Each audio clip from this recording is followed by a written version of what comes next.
Nkunga is a crater lake in Meru that has unique geographical landforms. The surface of the lake is covered by aquatic grass that gives an appearance of a magical spread out of green flouting mat. Tonight, we focus on Lake Nkunga in our four-part series of tourism rebirth post-COVID-19 in Meru County.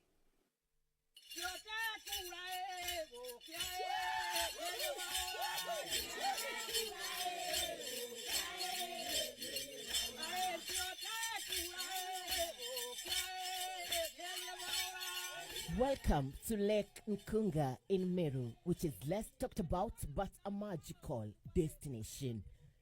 Meru town is only about 10 kilometers away from here.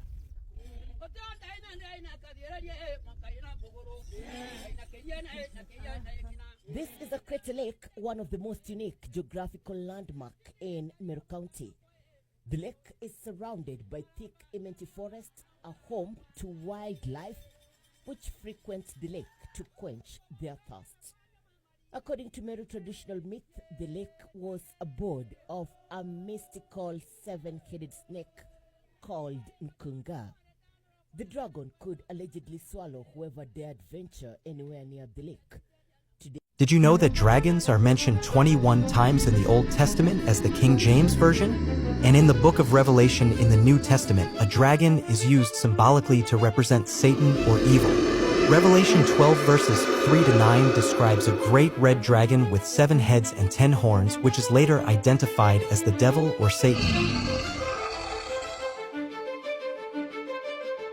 So now, when the Jews are brought back to Jerusalem, to reclaim Jerusalem as their own after 2,000 years of exile, you know, those who bring them back are Gog and Magog. You can't be wrong with their answer.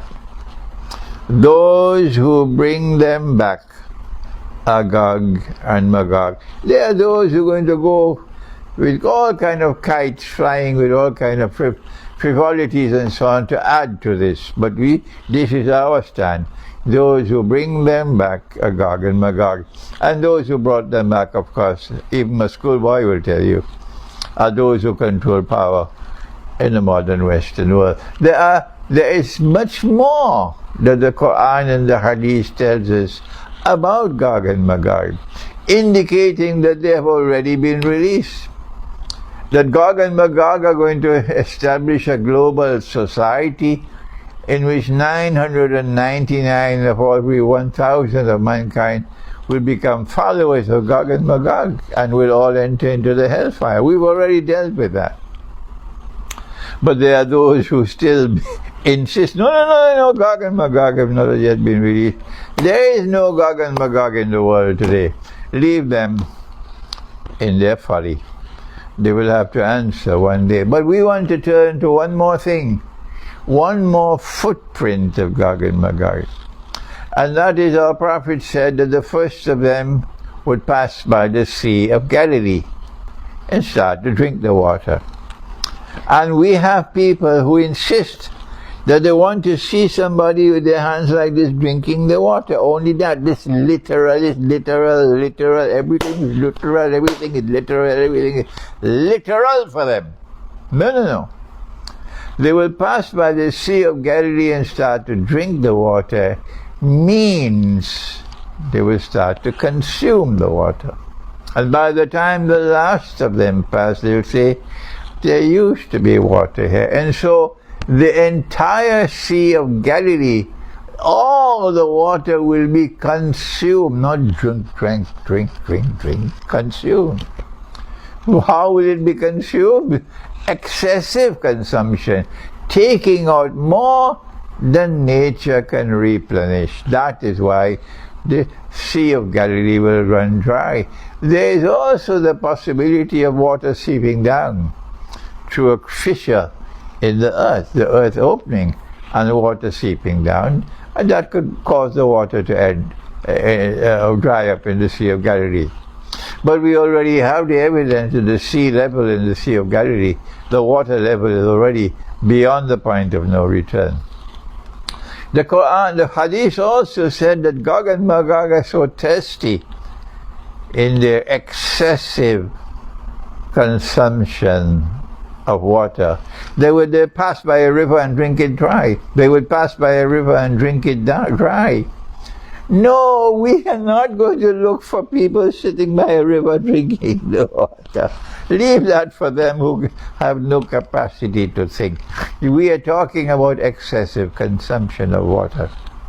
So when you see yourself living in a world with an excessive consumption of water and with facade, water being polluted, water being corrupted, you know that these are the footprints of Gog and Magog. In Conga, the crater lake hidden in a forest that is home to elephants. What you need to know. Hidden under the canopy of the huge and indigenous Lower Amenti forest, about 10 kilometers from Meru town, is the once revered sacred lake in Conga. Legends and myths hold that the water mass was the home of a mystical seven-headed dragon, in Conga, which could swallow whoever dared go anywhere near the lake. The green carpet that surrounds the lake provides a calm resting place for those who visit this sacred place. The volcanic bowl has since filled with rainwater to form the lake. Locally, the lake was and is descriptively referred to as Iria Ria in Conga, meaning the lake of the dreaded beast. The panoramic crater lake has been protected by the people for decades. The lake was only accessible to the traditional rainmakers when they went to appease the gods. Legends and myths hold that the water mass was the home of a mystical seven-headed dragon, in Conga, which could swallow whoever dared go anywhere near the lake. The dragon was believed to guard the water source and help keep the forest safe from deforestation. The mouth of Nkanga is said to have been at a nearby hill, Meidyi, with its body stretching underground through the lake all the way to the Nyambene Hills. Angels did not know everything about what would happen. Only the Father did. Matthew 24:36. Instead, these symbols are often there more to teach us something than to give us a blueprint for exactly what will happen. One of the most fascinating symbols is that of the seven-headed dragon. What does it represent? What do the passages mean? The seven-headed dragon, according to John, is Satan. We will explore what the Bible says about the dragon, what the dragon does, and the dragon's ultimate fate. We first learn of the seven-headed dragon in Revelation 12.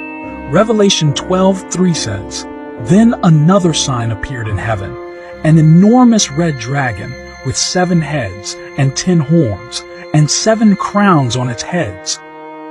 The dragon then becomes a recurring character in Revelation. Revelation 12 details the dragon's exploits, attempting to lead a rebellion against God and attempting to destroy a mysterious woman and child. Revelation 13 tells of the dragon falling in league with 2 other beasts to deceive the world. In Revelation 20, things go downhill for the dragon, and it is cast into the abyss for 1,000 years. It is temporarily released before its final defeat, and it is thrown in the lake of fire.